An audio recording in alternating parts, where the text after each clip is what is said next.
Belum lama ada seorang klien yang konsultasi ke saya minta dibuatkan perjanjian kerja untuk vendor yang akan ngurus perizinan usaha dari perusahaannya. Lalu saya jelasin bahwa kalau mau membina hubungan kerja sama bantuan jasa, maka yang harus dibuat itu bukannya perjanjian kerja. Kalau dibuatkan perjanjian kerja, nanti jadinya hubungan kerja ya, hubungan seperti antara perusahaan dan karyawan yang sifatnya tetap, gajinya juga biasanya dihitung secara tetap, bulanan, nggak dihitung by project, dan jangka waktu kerjanya juga dibatasi sama jam kerja sesuai undang-undang di bidang ketenagakerjaan. Sementara kalau kerjasama bantuan jasa atau pekerjaan jasa, ini kan kerjasama lepas ya, bisa juga dibilang freelance, sifatnya profesional, ruang lingkup kerjanya terbatas, biaya jasanya juga terbatas, dihitung by project, dan jangka waktunya juga secara umum dibatasin dengan jangka waktu tertentu. Nah, jadi secara hukum beda ya antara perjanjian kerja untuk karyawan perusahaan dengan pekerjaan jasa untuk jasa profesional. Tapi di dalam prakteknya kedua jenis hubungan hukum ini, baik itu hubungan kerja dan hubungan jasa, ini kadang-kadang sering kecampur aduk, padahal ini adalah dua konsepsi hukum yang berbeda dan punya konsekuensi hukum yang juga berbeda. Nah, di video kali ini kita akan membahasnya. Kita akan membahas tentang pekerjaan jasa, berbagai jenis pekerjaan jasa secara umum dan kontrak jasanya, bagaimana membedakannya dengan perjanjian kerja, dan apa aja yang perlu diperhatikan dalam membuat perjanjian pekerjaan jasa.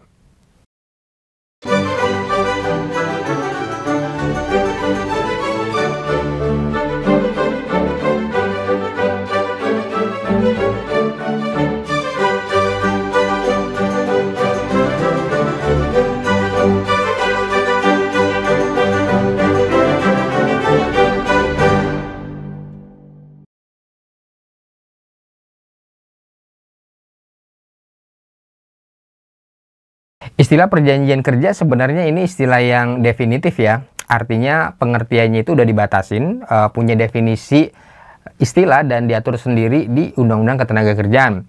Dengan dibuatnya perjanjian kerja, maka nanti hubungan hukum yang terjalin adalah hubungan kerja, yaitu hubungan antara perusahaan dengan karyawannya yang biasanya itu bersifat tetap.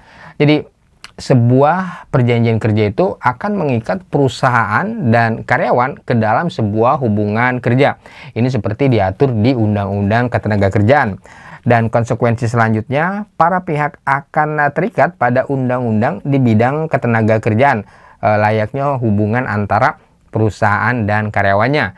Sementara kalau kerjasama bantuan jasa, pekerjaan jasa, ini kan karakternya beda banget ya dari hubungan kerja antara perusahaan dengan karyawan. Hubungan pekerjaan jasa bisa dibilang sifatnya nggak tetap dan goalsnya juga jelas, ruang lingkup pekerjaannya itu terbatas, definitif.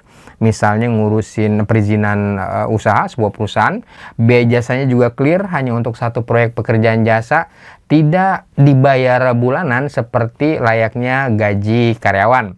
Nah, jadi perbedaan karakternya jelas ya. Kalau perjanjian kerja menghasilkan hubungan kerja di antara perusahaan dan karyawan dan bersifat tetap. Sedangkan perjanjian pekerjaan jasa sifatnya itu temporary, dilihat project by project. Memang kedua istilah ini, perjanjian kerja dan perjanjian pekerjaan jasa, kesannya cuma istilah aja ya. Cuma judul perjanjian, karena yang terpenting kan tetap isinya ya, isi dari perjanjiannya, hak dan kewajiban yang ada di dalam perjanjiannya. Jadi nggak terlalu menentukan. Bisa aja istilahnya perjanjian kerja, tapi isinya pekerjaan jasa profesional. Atau sebaliknya. Jadi yang paling penting tetap aja adalah isinya, hak dan kewajiban di dalam perjanjiannya. Nah, tapi kadang-kadang kita juga nggak bisa nyepele ini. Meskipun yang paling penting adalah isinya, tapi kadang isi dari perjanjian itu bisa aja multitafsir. Bisa aja sebuah perjanjian itu maksudnya perjanjian jasa profesional, tapi oleh pihak lain ditafsirkan sebagai perjanjian kerja, layaknya hubungan antara perusahaan dan karyawan. Sehingga ini bisa menimbulkan tuntutan di bidang ketenagakerjaan di belakang hari. Misalnya kita ambil contoh, perusahaan maksudnya menggunakan jasa secara profesional, katakanlah jasa konsultan. Jadi pekerjaan dan bayarannya itu dibayar profesional, dihitung by project, tapi ini bisa ditafsirkan lain ya oleh pelaksana kerjanya, sehingga bisa aja dia nuntut uang kompensasi sesuai Undang-Undang Ketenagakerjaan ketika kontraknya berakhir. Padahal kan cuma penggunaan jasa profesional aja. Nah, jadi sebaiknya dalam membuat perjanjian apapun, letakkan segala sesuatunya secara proporsional dan sejelas mungkin, supaya tidak ada penafsiran lain. Mengingat yang namanya perjanjian itu kan ujungnya akan digunakan sebagai alat bukti ketika ada tuntutan. Jadi harus clear maksudnya apa. Kalau hubungan kerja ya perjanjian kerja, kalau hubungan jasa ya perjanjian pekerjaan jasa. Selain istilah atau terminologi dalam kontrak, isi perjanjiannya juga harus clear, harus jelas, kalau bisa serinci mungkin. Ini untuk menghindari adanya multitafsir dan untuk lebih memberikan kepastian hukum. Apalagi kontrak bisnis, yang namanya kerjasama bisnis itu kan harus ada kepastian ya di awal kerjasama, terutama supaya bisnis plan-nya bisa di set up dari awal sematang mungkin dan oleh para pelakunya bisa dikalkulasi dengan baik. Terutama pekerjaan jasanya ini harus clear banget, goal pekerjaannya apa dan batas ruang lingkupnya, ruang lingkup pekerjaannya itu sampai mana. Misalnya kalau objek perjanjiannya adalah jasa ngurus perizinan usaha, katakanlah ngurus izin usaha produk makanan di BPOM, ini harus jelas goal dan batasannya ya, sampai mana. Misalnya sampai surat izinnya keluar atau hanya sampai analisa produk dan persiapan aja. Ini tentu hak dan kewajiban dari pekerjaannya berbeda. Selain itu, beda goal pekerjaan juga pastinya akan menentukan nilai dari biaya jasanya ya. Kalau cuma analisa produk dan persiapan pendaftaran untuk izin, ini tentu nilai biaya jasanya bisa lebih murah ketimbang kalau sampai izin usahanya itu dikeluarkan. Selain goal pekerjaan, sebaiknya ruang lingkup pekerjaan jasanya juga didefinisikan lebih rinci. Semakin rinci semakin baik. Sama aja kayak kita bikin proyek konstruksi bangunan. Misalnya kalau kita mau membangun rumah. Dimana kalau kita merencanakan proyek itu semakin detail, tentu hasilnya akan semakin baik. Denah konstruksinya seperti apa, bahan yang dipakai itu apa aja, dan bagaimana dengan kualitas bahannya. Dan tentunya ini juga akan menentukan biaya dan jangka waktu penyelesaiannya dari pembangunan rumahnya itu sendiri. Jadi semakin rinci ruang lingkup pekerjaan ini disebutkan di dalam kontrak, ini akan semakin baik.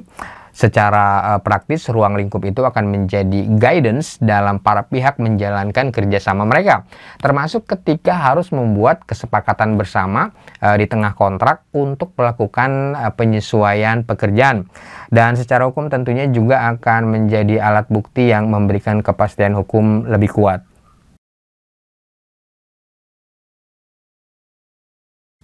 Untuk menentukan besarnya biaya jasa, kadang ini penilaiannya relatif, penentuannya juga seringkali subjektif. Jadi yang namanya pekerjaan jasa itu kan sangat tergantung pada keahlian ya, pada skill seseorang atau perusahaan. Jadi penilaiannya kadang bisa mahal banget kalau memang orangnya udah punya reputasi, atau bisa juga lebih rendah biayanya dari harga umum karena misalnya konsultannya ini masih baru, masih nyari klien, masih mengembangkan jaringannya. Atau bisa juga biaya jasanya itu lebih murah karena memang proses kerjanya yang lebih efisien. Misalnya karena proses kerjanya based online. Jadi selain teknis, dalam penentuan biaya jasa ini ada juga penilaian subjektifnya. Beda dengan menjual barang real, barang tangible yang lebih bisa diukur. Kalau barang atau produk kan lebih gampang ya ngukurnya. Biaya produksinya berapa, harga jualnya berapa, dan marginnya berapa. Kalau jasa, alat ukurnya kadang terlalu subjektif dan personal. Tapi untuk menentukannya ya kita ambil aja harga rata-rata, harga pasar, biaya jasa ini umumnya berapa. Nah, berapapun nilainya, yang penting dari biaya jasa ini untuk diatur di dalam perjanjian adalah proses pembayarannya. Karena pekerjaan jasa itu tidak seperti produk atau barang fisik yang bisa dilakukan serah terima barang dari tangan ke tangan secara fisik. Maka dalam pekerjaan jasa, pembayarannya sebaiknya dilakukan secara bertahap. Jadi kalau pekerjaan jasa itu kan sifatnya progresif ya, artinya nggak sekali selesai, umumnya memakan waktu dan berproses. Jadi pembayaran biaya jasanya juga bisa dilakukan secara bertahap, sesuai proses dan progres dari pelaksanaan pekerjaannya. Hal ini untuk memastikan agar pemberi jasa benar-benar menjalankan pekerjaan jasanya sesuai dengan perjanjian secara komit. Misalnya dalam pekerjaan jasa konstruksi, katakanlah kontraktor perumahan, ini pembayaran jasanya termasuk juga mungkin biaya pembelian barang materialnya bisa aja dilakukan secara bertahap untuk memastikan si kontraktornya ini menjalankan pekerjaannya tepat waktu sesuai dengan kontrak. Misalnya pas tanda tangan kontrak dibayar DP 30% supaya kontraktor bisa mulai bekerja. Jadi DP ini untuk mengikat komitmen kontraktor dan pemberi kerja supaya masing-masing bisa menjalankan kewajibannya sesuai dengan kontrak. Jangan sampai kontraktor udah belanja barang material, udah mulai kerja, tahu-tahu pemberi kerjanya membatalkan proyeknya. Nah, sisanya bisa dibayar secara bertahap sesuai dengan proses pembangunan rumahnya. Misalnya pembayaran tahap kedua, katakanlah nilainya 30% dibayar kalau progres pekerjaannya sudah mencapai 50%.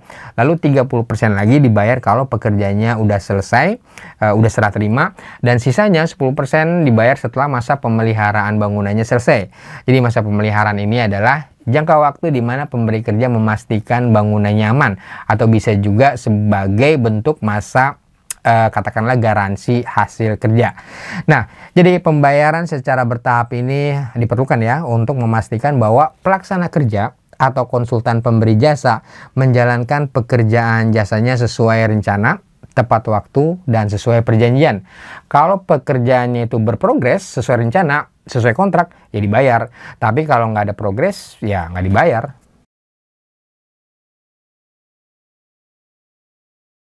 Berikutnya jangka waktu. Nah, ini juga penting nih. Menentukan jangka waktu pelaksanaan pekerjaan jasa. Berapa lama pekerjaannya bisa diselesaikan. Menentukan jangka waktu pekerjaan mungkin nggak terlalu sulit ya. Apalagi untuk perusahaan atau untuk perorangan profesional yang sudah berpengalaman. Yang jadi problem dalam pelaksananya kadang adalah komitmen untuk melaksanakannya sesuai kontrak. Nah, ini kadang yang jadi problem. Sehingga PR-nya adalah bagaimana membuat jangka waktu yang sudah disepakati di dalam perjanjian bisa benar-benar dilaksanakan. Tidak terlambat dan nggak ngaret, jadi on time. Janji bangun rumah 3 bulan, udah 5 bulan rumahnya nggak kelar-kelar. Untuk memastikan jangka waktu pelaksanaan pekerjaan supaya benar-benar on time, ini bisa disiasati dengan misalnya termin pembayaran ya, atau dengan pengenaan denda. Misalnya supaya kontraktor on time dalam melaksanakan pembangunan rumahnya tepat waktu, pembayaran jasa kontraktor termasuk juga pembayaran barang materialnya bisa dibuat dengan cara misalnya per termin. Kalau kontraktor ingin mendapatkan pembayaran termin kedua sebesar 30%, ya kontraktor harus menyelesaikan pekerjaannya dulu, misalnya minimal 50% dari total pekerjaan. Kalau nggak sampai 50%, kontraktor tidak akan mendapat pembayaran termin keduanya. Jadi termin pembayaran ini fungsinya untuk mengunci pembayaran biaya jasa dan sekaligus untuk memotivasi kontraktor untuk mengerjakan tugasnya tepat waktu sesuai perjanjian. Kalau mau dibayar, ya selesaikan dulu kewajibannya sesuai kontrak. Kalau nggak selesai sesuai kesepakatan, jangan harap dapat bayaran berikutnya. Begitu juga dengan denda. Ini bisa digunakan untuk misalnya vendor perusahaan jasa pengangkutan atau ekspedisi. Sebagai pengguna jasa tentu kita menginginkan vendor pengangkutan kita itu mengantarkan barang, katakanlah misalnya barang bahan baku untuk pabrik tepat waktu ya, supaya tidak mengganggu proses produksi. Tapi ada kalanya juga jasa pengangkutan ini terlambat. Ya biasanya alasannya tuh macam-macam ya. Nah, untuk menghindari keterlambatan di dalam kontrak kita bisa menambahkan klausul misalnya denda. Jadi kalau perusahaan jasa pengangkut ini terlambat, dia akan dikenakan denda. Dendanya bisa berupa misalnya diskon dari biaya jasa pengangkutan.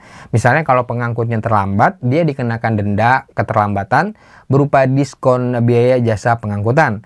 misalnya 5% untuk setiap 1 hari keterlambatan. Denda ini bisa aja misalnya dipotong langsung dari biaya jasa pengangkutan yang seharusnya dibayar oleh si pengguna jasanya. Nah, denda inilah yang nantinya memotivasi perusahaan pengangkutannya untuk berusaha semaksimal mungkin agar tepat waktu, nggak terlambat daripada kena denda. Kecuali ya kalau misalnya keterlambatannya itu disebabkan karena force majeure atau karena keadaan memaksa. Ini lain cerita ya. Mungkin ini bisa dimaklumi dan bisa dilakukan negosiasi ulang. Nah, jadi pastikan berapa lama jangka waktu pelaksanaan pekerjaannya di dalam kontrak dan pastikan juga konsekuensinya kalau pekerjaan itu terlambat diselesaikan.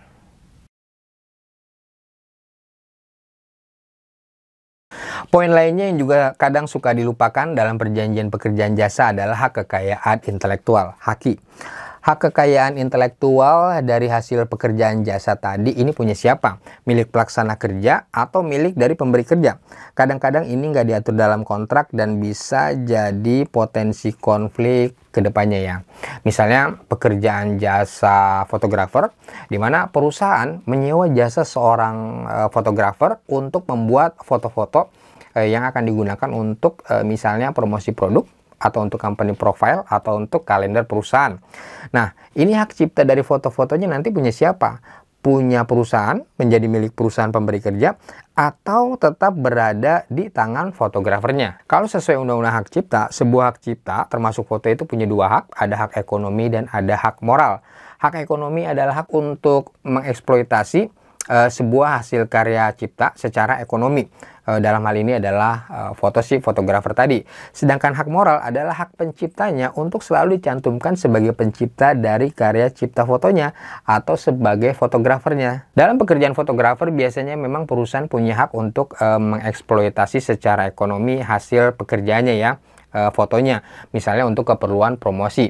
Tapi bagaimana dengan hak moralnya? Hak moral si fotografer ini untuk selalu dicantumkan atau menjadi bagian dari karya fotonya. Apakah ini menjadi milik dari perusahaan juga, pemberi kerjanya, atau hak moral itu tetap melekat pada fotografernya sebagai kreator, sebagai penciptanya. Begitu juga misalnya ketika seorang konsultan food and beverage yang memberikan jasa konsultasinya kepada perusahaan yang akan mendirikan restoran untuk membantu mengembangkan bisnis restorannya. Dalam pekerjaan jasa konsultasi ini, bagaimana dengan rahasia dagang dari resep-resep yang dibuat oleh si konsultannya, konsultan food and beverage tadi? Ini juga adalah hak kekayaan intelektual. Apakah menjadi milik restoran atau tetap berada di tangan si konsultannya? Jadi perusahaan hanya menerima lisensi rahasia dagangnya aja. Nah, hak kekayaan intelektual ini juga perlu menjadi perhatian ya di dalam kontrak pekerjaan jasa. Mana hak kekayaan intelektual yang jadi milik dari pemberi kerja dan mana yang tetap berada di tangan pelaksana kerja atau konsultan. Atau semua hak kekayaan intelektual itu menjadi milik dari pemberi kerjanya. Ini bisa aja sepanjang disepakati bersama ya oleh para pihak pemberi kerja dan pelaksana kerja di dalam perjanjian pekerjaan jasanya. Kalau ini diatur di dalam kontrak pekerjaan jasa tentu akan lebih baik, lebih clear siapa pemilik dan pemegang hak kekayaan intelektualnya dan sebatas mana para pihak terutama pemberi kerja bisa menggunakan hak kekayaan intelektual tersebut. Ketika pelaksana kerja memberikan jasanya, mengerjakan tugas-tugasnya, kadang pekerjaan itu dilakukan dengan menganalisa data-data atau informasi-informasi milik pemberi kerja ya, yang bisa jadi sifatnya konfidensial atau informasi rahasia. Misalnya jasa audit keuangan eksternal yang harus membongkar-bongkar laporan keuangan perusahaan dan perbajakannya, atau misalnya audit operasional restoran yang harus membuka resep dagang dari restorannya. Nah, perusahaan nggak punya pilihan untuk tidak menyerahkan informasi-informasi rahasia itu ke pelaksana kerja, ke si konsultannya. Termasuk informasi-informasi rahasia, karena informasi inilah yang akan digunakan atau dianalisa oleh pelaksana kerja untuk melaksanakan tugasnya dalam memberikan layanan jasa. Nah, karena harus menyerahkan informasi rahasianya, maka tentu ini perlu diproteksi. Diproteksi artinya dipastikan agar informasi rahasia itu nggak beredar kemana-mana, khususnya hanya untuk keperluan pekerjaan jasanya aja. Dan hal ini tentu merupakan tanggung jawab penting dari si pelaksana kerjanya. Jadi pastikan ini juga dicantumkan di dalam kontrak pekerjaan jasa, jaminan bahwa pelaksana kerja akan menjaga segala informasi yang diberikan oleh pemberi kerja, terutama informasi yang bersifat rahasia atau informasi yang dirahasiakan. Kalau perlu, untuk jaminan itu dibuat NDA atau non-disclosure agreement. Apalagi zaman sekarang ya, zaman big data, di mana informasi sebuah perusahaan tentu sudah menjadi barang yang mahal, seperti misalnya data pelanggan. Apalagi kalau perusahaan pemberi kerjanya adalah platform e-commerce, tentu data pelanggan adalah hal yang sangat penting, hal yang sangat mahal, bahkan bisa jadi merupakan core bisnis dari perusahaan tersebut.